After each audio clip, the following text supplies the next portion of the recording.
சின்னக்கண்ணன் தோட்டத்து பூவாக ஒரு தேவதை வந்தது நீராட. சின்னக்கண்ணன் தோட்டத்து பூவாக ஒரு தேவதை வந்தது நீராட. வெண்ணிற ரோஜா தன்னிறம் மாறி மாலையில் சூடுதே.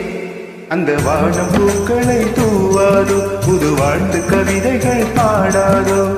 சின்னக்கண்ணன் தோட்டத்து பூவாக ஒரு தேவதை வந்தது நீராட. வெண்ணிற ரோஜா தன்னிறம் மாறி மாலையில் சூடுதே.